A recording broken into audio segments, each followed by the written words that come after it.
Vamos falar um pouquinho hoje sobre o livro selado de 7 selos. Aquele livrinho que está dentro do livro do Apocalipse.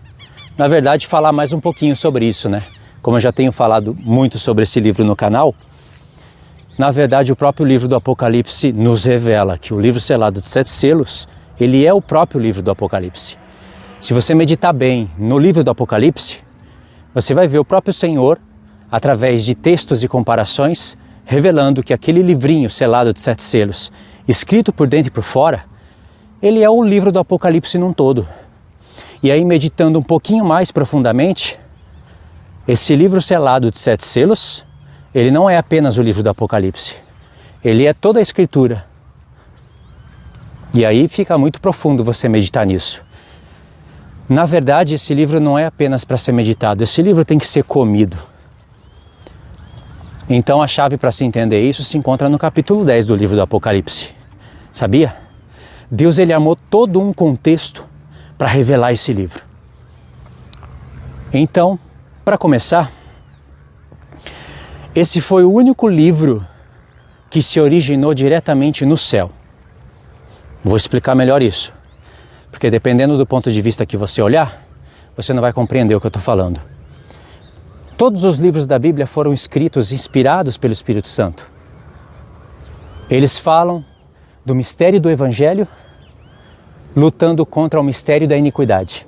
Lembra que eu já falei disso no canal? Esse mistério do Evangelho, conforme Paulo fala em Romanos 16,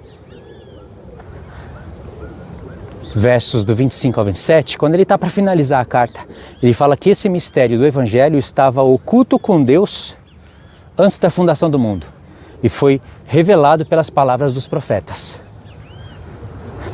É assim que está escrito. E não sei se para Tito ou para Timóteo, Paulo também fala desse mistério do Evangelho que estava oculto.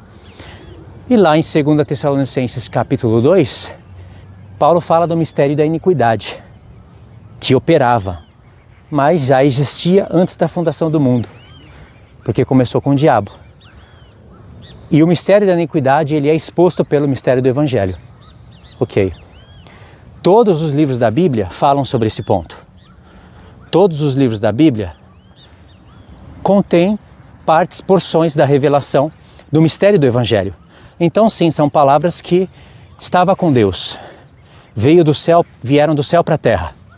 Isso é uma verdade. Só que o livro do Apocalipse é diferente.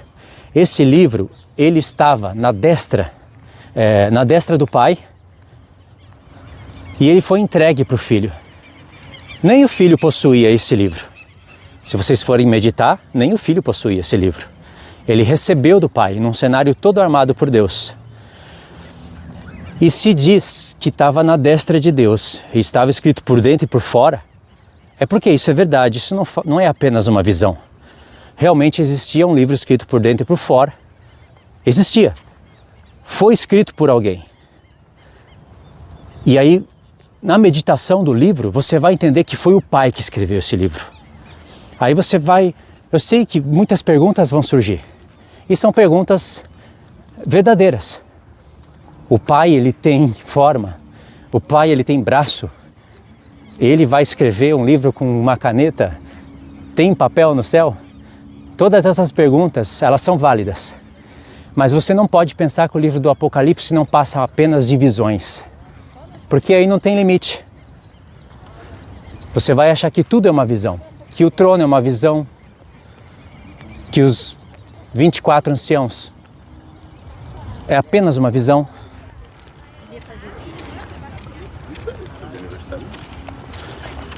Que os 4 seres viventes, apenas uma visão, e que tudo que está ali foi apenas uma visão, apenas uma ideia. Aí você vai cair no campo do idealismo, e isso é perigoso. Acontece que se o Senhor está falando que aquelas coisas existem, é porque existe. Em Apocalipse 15, diz que abriu-se o santuário de Deus no céu. Abriu-se. Abriu-se o tabernáculo do testemunho. Então Deus tem um santuário no céu. E se Deus tem tudo isso, se no final do livro do Apocalipse diz que foi aberto o livro da vida e o livro das obras, e a gente sabe que quem registra essas coisas são os anjos de Deus, conforme diz nos Salmos, nos Profetas. Em Malaquias também fala que há um registro das pessoas que temem o Senhor. Se isso está escrito assim, então é porque é verdade. Anjos escrevem as coisas. Não escreve com o mesmo material da terra, obviamente, mas são com coisas celestiais. Então a gente não pode imaginar que é tudo uma ideia. A gente não pode imaginar que é tudo uma ideia. Que na verdade, se você fosse parar para pensar, não existe nada daquilo, tudo é uma visão. Isso não é verdade. Então, se tem um livro escrito na destra do Pai, esse livro se originou no céu. E ele tem a ver com todas as palavras dos profetas. Sem as palavras dos profetas você não consegue entender esse livro. Compreende isso? E diz que ninguém podia abrir o livro. E João fala, e nem sequer olhar para ele. E foi buscado no céu alguém que era digno. E não se achou ninguém. Por isso que João chorou. Porque João, por um momento, pensou que nem o Cordeiro era digno. Que nem aquele que morreu e ressuscitou e que tinha arrebatado ele até o céu para dar aquela visão também não era digno. Por um momento, João pensou isso. Até que apareceu o Cordeiro e diz que ele era digno. Esse é o motivo que leva João a chorar. Ele achou que nem Jesus era digno. E se nem Jesus era digno, quem iria abrir o livro? Agora vê, se ninguém podia nem olhar para o livro, então não foi anjo que escreveu, não foi arcanjo, foi o próprio Pai. E aí diz logo no começo do livro, eu estou fazendo uma soma entre os capítulos. Uma soma entre os capítulos 1, 4, 5, até chegar no 10. Diz no começo do livro que aquilo era uma revelação do Pai que ele deu para Jesus Cristo. E aí Jesus Cristo, por intermédio do seu anjo, deu para João. João passou para as 7 igrejas literais. Essas 7 igrejas literais passam essa escritura para as 7 igrejas da era. Isso vai chegar na mão das 2 testemunhas. E se você for contar tudo isso aí, vai dar o número de 7. O livro do Apocalipse foi escrito 7 vezes. Na verdade, 8. Porque João ficou com uma cópia para ele. Já falei isso várias vezes, né? Mas no Apocalipse tem múltiplos de 7. E o número 8 fala da eternidade. Então é muito profundo. Essa ideia que eu estou falando aqui, ela é muito profunda. Tem que meditar. Então, sim, eu acredito que aquele livro foi escrito pelo Pai. Não posso falar aqui agora a forma do Pai, como eu compreendo essas coisas. Num outro vídeo eu posso falar. Mas uma coisa eu não negocio, que eu acredito que aquilo é literal. E aí você vai olhar que aquele livro, ele foi selado com 7 selos. Porque foi o próprio Pai que escreveu. Nem o Filho tinha acesso àquele livro. O Filho recebeu do Pai. E como foi o Pai que selou, botou 7 selos no livro. E o único digno de abrir era o Filho. Tem um paralelo aí muito grande com o livro do profeta Daniel.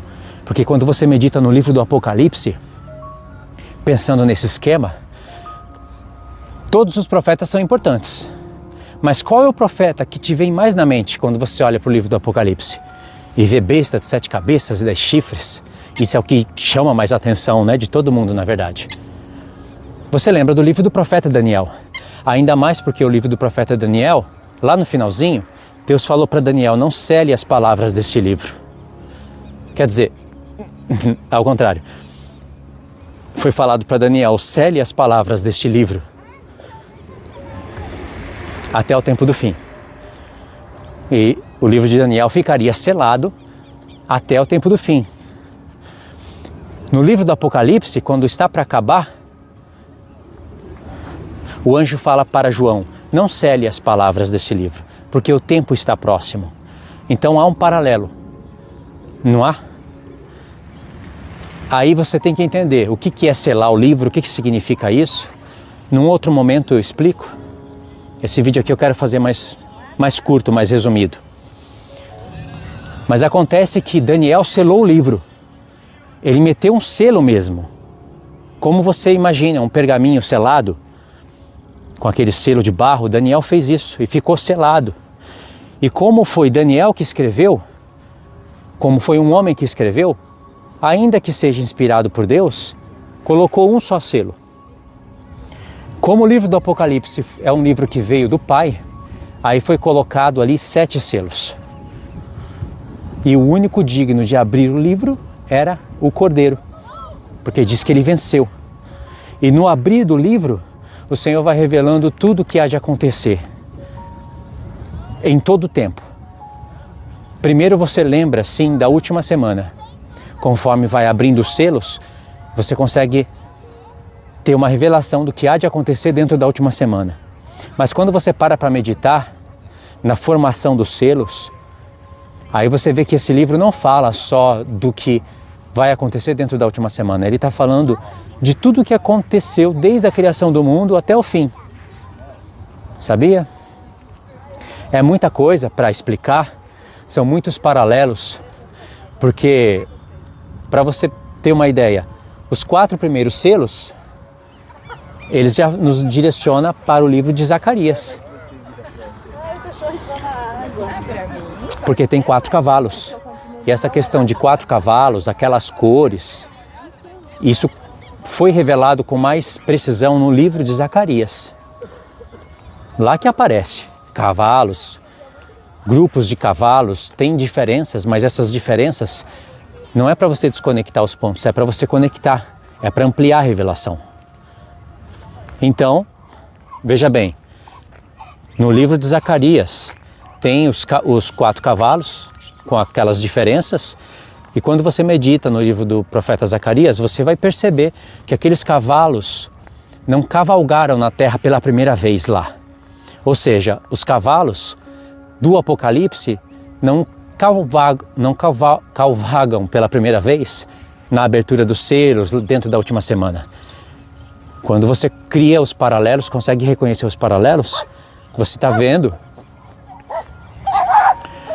você vai estar percebendo que já no tempo de Zacarias, no final dos 70 anos de cativeiro, cavalos já estavam cavalgando pela terra, espalhando juízos de Deus. Aí você medita mais um pouco e você vai perceber que esses cavalos já cavalgavam antes.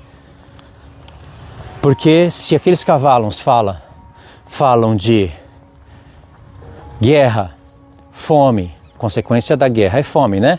Espada, que é guerra, arco, arco é o primeiro, né? Eu não vou misturar muita coisa aqui, senão eu me perco. Mas pelo menos espada, a balança, as cores dos cavalos, né? Que é basicamente guerra, consequência da guerra, fome, e consequência da guerra e da fome, besta, que é o 4º cavalo. E isso já acontecia desde o tempo de Adão, da era antediluviana. Então aí você começa a meditar, começa a ligar os pontos. Então esse livro revela tudo. Ele faz parte de profecias cíclicas, que vai profetizando até chegar na semana final. Aí sim, dentro da última semana, o último cavalgar daqueles cavalos será o fim.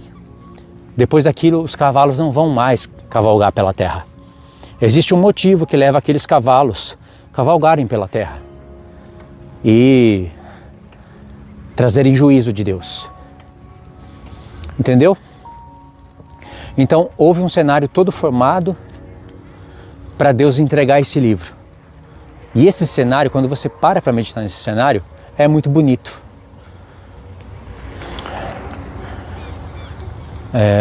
Esse livro é um plano, ele é um plano de Deus, e quando você para meditar nesse plano, você vai ver que é um plano que o Pai criou para que todas as coisas sejam postas debaixo dos pés do Filho. Quando abre o 7º selo, abre toda a revelação, o 7º selo contém toda a revelação do livro aberta, e aí você vai ver que todas as coisas estarão debaixo dos pés do Filho. Agora veja como isso que eu estou falando tem conexão. Porque veja bem, qual o momento que Jesus pôde pegar esse livro? Ele foi apresentado como um cordeiro de 7 olhos e 7 chifres. Isso é para nos falar de várias coisas, né? Da menorá, os 7 chifres, está falando da menorá. os 7 olhos do Cordeiro, está falando dos 7 Espíritos de Deus. No próprio livro do Apocalipse explica isso. E aí foi apresentado como um cordeiro que, tendo sido morto, estava vivo. Isso é para falar de sacrifício contínuo. De fato, Jesus era o cordeiro que morreu na Páscoa e estava vivo porque ele ressuscitou nas primícias. Estava no céu porque ele haveria de subir para enviar o Pentecoste e cumprir todo o ministério, né? Aquele que desceu é o mesmo que subiu para completar todas as coisas. Efésios 4. Aquele que desceu, ou seja, ele veio para morrer na Páscoa, cumprir os asmos, ressuscitar nas primícias e subiu para enviar o Pentecoste. E aí no seu ministério celestial, ele tem que derramar do Espírito sobre toda a carne para haver a pregação do Evangelho e cumprir as 3 festas finais. Então aquele que desceu para cumprir as festas, cumpriu 3 festas e subiu na transição do Pentecoste para completar todas as coisas. Efésios capítulo 4. Aí ele vai completar trombetas, expiação e tabernáculos. Entendeu? Isso é importante. E então ele foi apresentado como um cordeiro para a gente conectar isso. Logo no capítulo 1, Jesus fala para João: eu estive morto, mas agora estou vivo, pelos séculos dos séculos. Páscoa, asmos, primícias, ele se apresentou com roupa de sumo sacerdote, não é? Já tinha enviado o Espírito Santo no Pentecoste. Ele se apresentou com voz de trombeta. A primeira coisa que João ouviu foi voz de trombeta. Ele não viu nada, primeiro ele ouviu voz de trombeta. Quando ele olhou, João falou, virei-me para olhar, para ver aquele que falava comigo, que era como voz de trombeta. Ele viu um homem vestido de linho fino, com cinto de ouro pelo peito, roupa do sumo sacerdote. E o livro fala da festa dos tabernáculos. Então é nesse momento, é nesse cenário, foi tudo preparado para a gente conectar esses pontos. E aí, quando Jesus sobe aos céus, você tem que se lembrar de um salmo, o Salmo 110. Porque ele subiu aos céus para cumprir algo que estava profetizado. No Salmo 110 estava escrito: assenta-te à minha direita, até que eu ponha todos os inimigos por estrado dos seus pés. O pai disse para o filho. Entendeu? Então, quando Jesus subiu aos céus, para se assentar à destra de Deus, ele pegou o plano, o livro selado de 7 selos, que foi plano do Pai. O Pai escreveu. Escreveu, sim. Não precisa necessariamente ter pego uma caneta celestial na mão, com um livro celestial. O Pai pode apenas pensar e aquele livro existe. Mas você vê que ele estava lá. E aí o Cordeiro foi desatando os selos. Foi desatando e revelando as coisas que haveriam de acontecer. Foi uma prévia do que há de acontecer. Os selos já estão abertos, porque Deus nos revelou. Mas os acontecimentos ainda não aconteceram. E conforme o Cordeiro foi abrindo, chegou uma hora que abriu todo o livro, não é? Ok?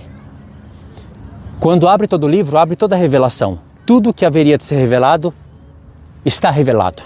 Basta você entender que quando abre o 7º selo, tudo está contido dentro do 7º selo. Certo? Agora pensa. Quando chega no Apocalipse 10, o Senhor vai fazer uma recapitulação de toda a história. Aquele anjo forte que desce do céu, com todas aquelas figuras, ele tem o rosto como o sol. Já fala de Cristo no Apocalipse 1, já fala que o rosto dele é como o sol. Ele está envolto de uma nuvem. Tem um arco celeste em cima dele. Lá em Apocalipse 5, o arco celeste está sobre o trono de Deus e do Cordeiro. E os seus pés são como colunas de fogo. Já fala da história do Egito. Então o Senhor está recapitulando toda a história, montando todo um cenário. Aí esse anjo forte, que é Cristo, ele vai e coloca um pé sobre o mar e outro sobre a terra, para mostrar que ele vai ter domínio sobre a besta que se levanta do mar e sobre a besta que se levanta da terra. E aí, quando ele coloca o pé, ele ruge como leão. Só aí já chama vários profetas. Em primeiro lugar, Amós, capítulo 3. Depois chama... Amós já começa com o rugido de leão. No capítulo 1, já o Senhor está rugindo como leão. Aí chama Amós 1, chama Amós 3 principalmente. Vai chamando outros profetas, Oséias também aparece o rugido de leão. E aí quando ruge o leão, disparam 7 trovões, vozes. E aí você vai caçar isso na palavra, está revelado. O fato de João não ter escrito as vozes dos 7 trovões, não significa que isso não tem na palavra. Foi guardado em segredo para a gente caçar. Lembra dos filhos do trovão? Aí tem que caçar isso em toda a palavra e você vai descobrir o que o Senhor escondeu no fundo para que a igreja encontrasse. Olha só que cenário armado. Mas o que isso tem a ver com o livro? Tem tudo a ver, porque a única peça que eu deixei de falar em Apocalipse 10, que eu acho que eu deixei de falar, é o livrinho aberto na mão desse anjo. Por que tem um livrinho aberto? Já foi aberto os selos. Se você vai do Apocalipse 5 até o 10, os selos estão abertos. E como esse anjo é grande e é forte, é um livrinho aberto na mão dele. É como se a revelação toda fosse aberta. É como se o Senhor desse a entender que quem entender aquele livro vai saber tudo o que vai acontecer dentro da última semana, dentro de todas as eras e, na verdade, dentro de todos os milênios. Porque o livro selado de 7 selos é o próprio livro do Apocalipse, aberto, e ele revela tudo. Ele faz conexão com toda a Escritura, desde Gênesis. Então ele faz conexão com todos os milênios. Ele revela até o que vai acontecer dentro do milênio e depois do milênio. Por isso 7 selos, 7 milênios. Há conexão nisso também. Pegou? Então é o livro do Apocalipse, o próprio livro do Apocalipse está te revelando que aquele livrinho aberto na mão do anjo é o próprio livro do Apocalipse, que é toda a Escritura. Se não entender isso, irmãos, fica difícil ir mais profundo. E aí foi falado para João, come esse livrinho. O pai escreveu, come. Tudo bem, é uma visão, pode entender assim. É uma visão, mas o fato é que esse livro existiu. João comeu literalmente um livro? Em visão ele comeu. Vê, o Senhor ele tem o poder de misturar realidades com visões. Mas esse livro estava na mão do Pai, isso é fato. João comeu, e aí como eu já falei disso recentemente no canal, né, ele comeu, ficou doce como mel, quando chegou no ventre ficou amargo. E aí quando ele sentiu o amargor no ventre, foi falado para ele, aqui vem a virada, vem uma posição onde você enxerga o livro do Apocalipse dividido em 2 blocos. O livro do Apocalipse pode ser visto de 2 ou 3 perspectivas. É um livro muito profundo. Se você vai para um ângulo, você vê que são 4 divisões. Se você vai para outro ângulo, você vê ele em 2. Logo no livro do Apocalipse, o próprio Senhor Jesus divide o livro em 3. Escreve as coisas que viste, as que são e as que hão de acontecer depois dessa. E relacionou isso com o tempo das 7 igrejas. O próprio Senhor Jesus dividiu o livro em 3 no Apocalipse 10. No Apocalipse 10, aí o Senhor Jesus muda o ângulo e divide em 2. E conforme a revelação vai sendo revelada, você pode olhar para ele em 4 etapas. E por que você deve olhar para o Apocalipse em 2 blocos? Porque chega no Apocalipse 10, lá diz, é necessário que profetizes outra vez a respeito de muitos povos, línguas, nações e reis. Profetizar outra vez. Profetizar outra vez o quê? Primeira pergunta. Quem deve profetizar outra vez? Segunda pergunta. Para quem vai profetizar outra vez? Terceira pergunta. E para que profetizar outra vez? Quarta pergunta. E eu posso responder essas perguntas já, de maneira resumida. Foi falado para João. E João começou a profetizar outra vez. Conforme as visões que Jesus foi dando para João, depois ele começou a estudar isso. Mas João, ele representa a igreja, irmãos. Dos 12 apóstolos, tem um que o Senhor escolheu para representar a igreja. Sabia? É João, o escolhido, o eleito, o amado. Ele foi escolhido para representar a igreja. O arrebatamento de João fala do arrebatamento da igreja. Obviamente que não fala de um arrebatamento pré, mas fala do arrebatamento. E tem um mistério no final do livro de João, que quando você conecta com o Apocalipse 1, aí você entende esse recado, que João de fato é uma figura da igreja. Então, sim, João, ele vai fazer o que a igreja deve fazer. As testemunhas do Senhor devem comer o livro para poder profetizar outra vez. Profetizar o quê? Todas as coisas que começam a aparecer a partir do capítulo 10.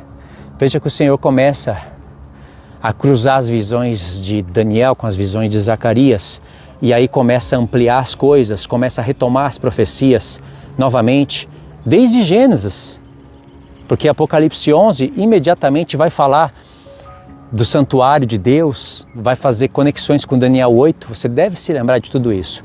Conexão com testemunhas do Senhor, aí você deve se lembrar que Deus chamou a casa de Israel e a casa de Judá de testemunhas, que Jesus mesmo, quando veio como homem, falou para os judeus: vocês serão as minhas testemunhas, aqui na Galileia, em Judá, Jerusalém, Judá, na Galileia, até os confins da terra.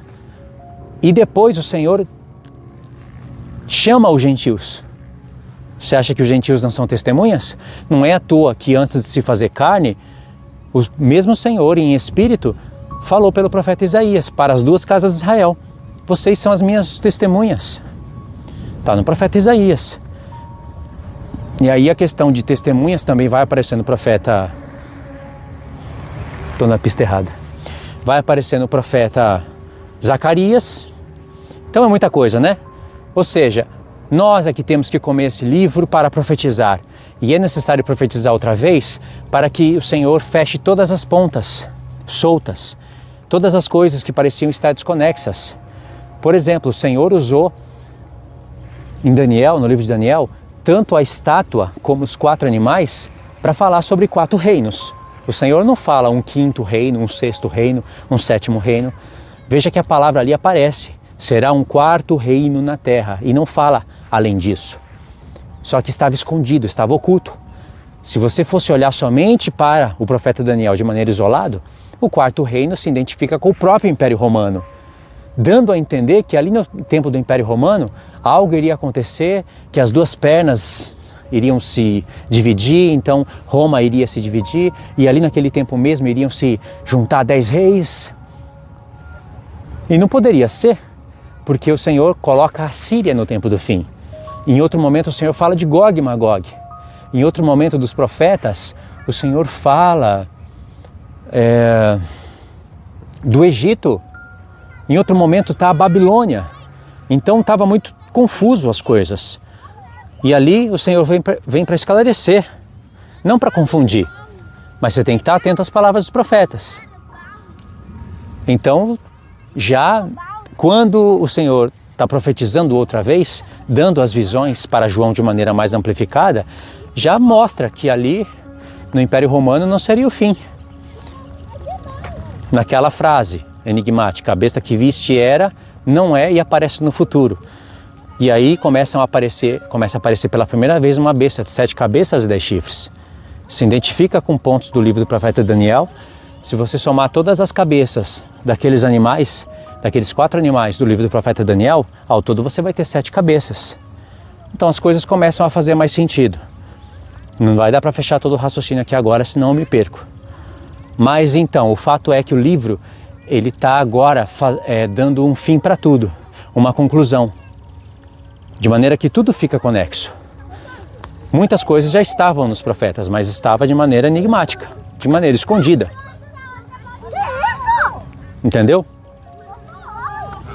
Deixa eu acelerar aqui. O que eu posso falar agora? Já finalizando. O que eu posso falar? O que foi, bicho, sem cabelo?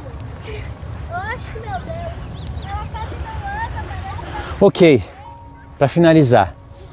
E o cenário foi armado todo para a gente entender essas coisas sobre o livro selado de 7 selos. Aí veja bem, se você olhar, João era a única testemunha, dentre os 12 apóstolos, João era a única testemunha. Jesus tinha testemunha sim nas 7 igrejas, mas só que as 7 igrejas que já estavam ali, antes mesmo de João receber o Apocalipse, as 7 igrejas estavam lá. Só que elas estavam sendo atacadas, todas, ao mesmo tempo. Era como se o diabo estivesse fazendo aquelas 7 chamas apagar. Não tinha só 7 igrejas no mundo, mas o Senhor escolheu 7 igrejas para nos revelar essas coisas. E então Deus tinha testemunhas lá. E aí, para pensar, dos 12, o único apóstolo estava preso. Jesus não deixou que matassem João. Os outros foram mortos. Mas João, que era um dos 12, estava preso, foi mantido preso, por causa do testemunho de Jesus. Ele já fala, eu estou preso na ilha de Patmos por causa do testemunho de Jesus. E no próprio livro, lá no Apocalipse 19, se eu não me engano, vai dizer que o testemunho de Jesus é o espírito da profecia. João tinha isso, só que ele não tinha isso por completo, faltava receber as revelações do livro.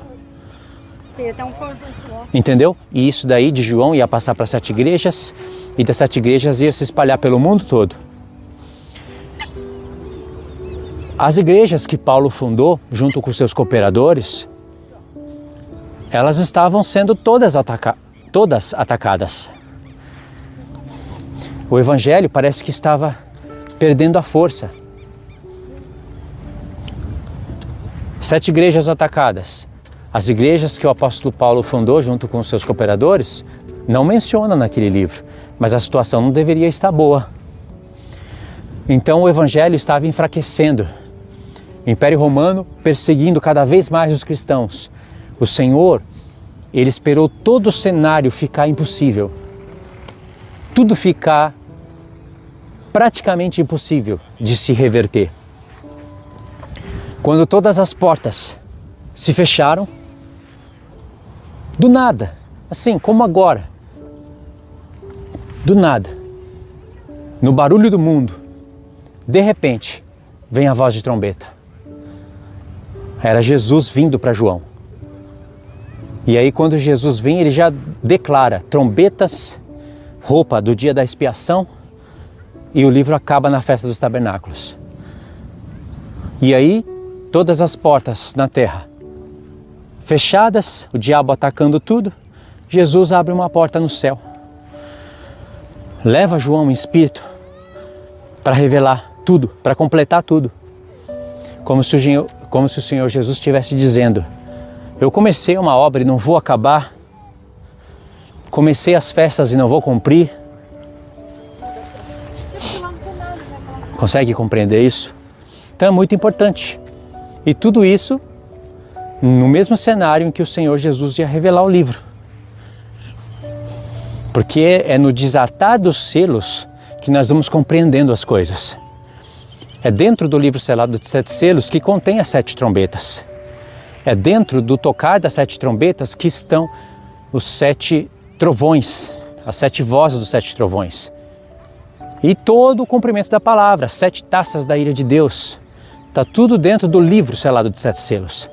As coisas que foram faladas antes de Jesus abrir o livro e as coisas que Jesus fala depois, todas elas podem ser guardadas dentro do livro de 7 selos. Entendeu?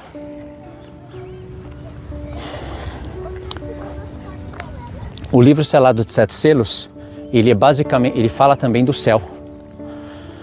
Porque quando o Senhor está vindo e ele vai trocar os céus, lá fala, o sol se tornou escuro, a lua se tornou em sangue, se tornou escura.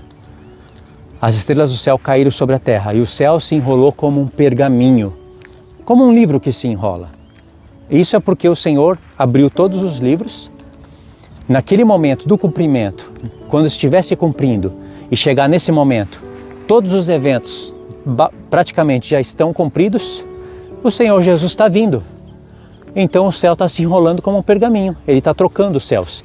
Significa que toda a revelação do livro já foi. É como se o Cordeiro tivesse aberto os 7 livros, revelado como uma prévia, chegado nos tempos determinados. Ele cumpriu cada selo e chegou no fim de tudo. Pronto, está tudo aberto. Eu cumpri tudo. Aí ele está enrolando o livro de novo. Nesse enrolar do livro acontece a troca dos céus e a renovação da terra. Difícil, né? Então, mas é isso, a gente tem que meditar. Aí eu faço as minhas perguntas. Para que te serve tudo isso? Para mim, tudo isso me serviu para estar falando isso hoje. Todo o estudo, toda a memorização, toda a conexão me serviu para estar falando isso hoje para vocês. Mas se um dia eu tivesse escutado e não tivesse me importado, não iria servir, iria passar. Muitos de vocês vão escutar isso, vão gostar, mas vai passar. Vocês não vão comer o livro, muitos de vocês não vão comer o livro e não vão profetizar outra vez. Por isso que é uma realidade que nem todos nós que fomos chamados seremos escolhidos. Isso não fala de salvação, fala de sacerdócio. Por isso que isso é uma realidade. Mas para aqueles que querem cumprir essas coisas, aí vai se cumprir. No início do livro e no final do livro fala: bem-aventurado é aquele que lê, aquele que ouve. Não, como é que é? Bem-aventurado aquele que lê, aquele que ouve e aquele que guarda as palavras dessa profecia. Se eu não me engano, essa frase aparece 2 vezes. Ler é uma coisa. Ouvir não é você ler para outro ouvir. Não, ouvir é entender. Como Jesus fala 7 vezes. Aquele que tem ouvidos, ouça o que o Espírito diz às igrejas. Jesus falou isso, não falou? Porque Ele quer que você entenda o que está sendo falado para as 7 igrejas. Que não seriam apenas 7 igrejas literais. Que quando Ele usou símbolos, como por exemplo Balaão, Jezabel, Balaão se tornou um falso profeta, era um profeta legítimo de Deus. Jezabel é uma meretriz. Quando ele está usando esses símbolos, vê que essas coisas voltam a aparecer no final do livro. Você vai ter um falso profeta no Apocalipse 13. Você vai ter uma Jezabel no Apocalipse 17. A grande Babilônia. Por isso que Jesus está falando, aquele que tem ouvidos, ouça o que o Espírito diz. Tenta entender que eu estou profetizando isso não apenas para essa época, mas também para o tempo do fim. Então, bem-aventurado é aquele que lê, ouve, ou seja, entende. Você pode estar entendendo tudo, mas só vai se cumprir se você guardar. A bem-aventurança não a bem-aventurança do livro, a promessa do livro, que é a promessa de fazer de homens de povos, línguas e nações, reis e sacerdotes, não vem porque você lê. Não vem porque você faz a segunda etapa, lê e ouve. Entendi tudo. Ela vem quando você completa a terceira etapa, guarda. E guardar é o quê? Não é guardar para si, é guardar, pôr em prática. E para pôr em prática, precisa ministrar. Tá certo? Então tá bom. Eu acho que a mensagem foi entregue. Isso é até onde eu consigo enxergar sobre o livro selado de 7 selos. Deve ter mais coisas, e conforme eu for entendendo, eu apareço aí no canal e mostro para vocês. Tá bom, irmãos? Então tá, eu vou gravar só mais um vídeo hoje. Vou deixar aí o link no comentário fixo do vídeo que eu gravei hoje. Vai estar tudo aí no meu comentário fixo, tá bom?